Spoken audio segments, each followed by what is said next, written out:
Hei a koe nei rere ko te pūkōwhai ki ngā wai Māori o Rotorua ki te kōkiri whakamua te hiahia o te kāwanatanga. There was this constant reference back to tamariki Māori and Pacifica children being the primary reason for the introduction of fluoride into our water supply. And what I say is you cannot fluoride ourselves out of poverty.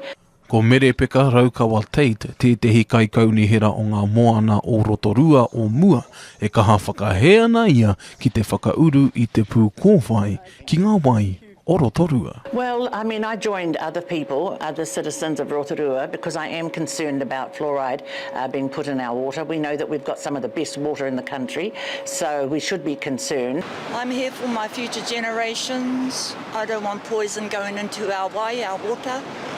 And I'm protesting here. I've taken time off work to do so. Kei ngā tiriti o Rotorua e nei tuahine no te arawa me tainui e porotehi i ngātahi ana me te iwi whānui o Rotorua. Kia kaua te kaunihera e whakae ki te pire an te kāwanatanga kia rere ai te pūkōwhai ki ngā wai o Rotorua. Shouldn't they come and ask the people if we don't want it, we don't want it? And I'm hoping our people don't want it. Breaks your brain, mate. They really need to take a step back and really think about and look at what they're trying to do here, which is not good for the people on the whole, if they're just thinking about themselves. He kaha rawa te whakahea Julia Fuller o te arawa ki te whakahau a te kai whakahaere haora matua o Aotearoa. They are slowly eroding all our rights. My right to my right of choice, my freedom of rights to decide if I'm going to use toothpaste or not. The rocks are brought to New Zealand.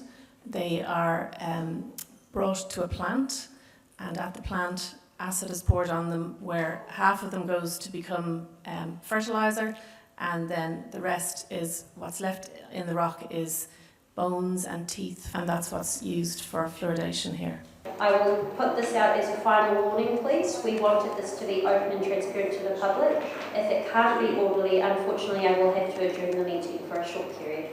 Tai mai ai ngā māngai o te manatū hauora me te kaunihera ārohe o te waiariki ki te tāpai i o rātou kaupapa e tautoko ana i te whakahau a te kāwanatanga kia kaua te kaunihera e whati i te ture. Put fluoride in that, and it's going to taste horrible. Certainly does in New Plymouth, where there's fluoridation. Yeah, well, why do it here in Rotorua? Tino frustrated, ko tēnei he directive mai parimata, he turi hau tēnei I tē rātou.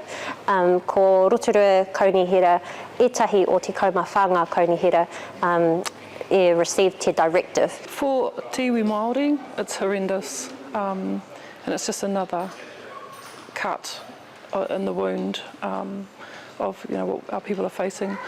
Ko Lani Kereopa tētehi o ngā kaikaunihera wāri Māori, kaore ia e paku rata ki ngā tohu a te kāwanatanga ki tōna kaunihera mō te take nei. So how do we ensure that our kaumātua have access to non-fluoridated water? These are really important conversations that our iwi and hapu need to have if the council is forced to do this. I think local government now needs to grow up here and they need to push back. The government should be addressing the primary issues around poverty, and I think they underestimate the feeling in the community. So what you're doing is you're just fluoridating something that is already naturally good, and turning it into poison. I agree. Te āhua nei he pakanga kei te haere mō te kounga o te wai inu Māori o Rotorua. Te Kawa Paora, Aukaha. Cheers.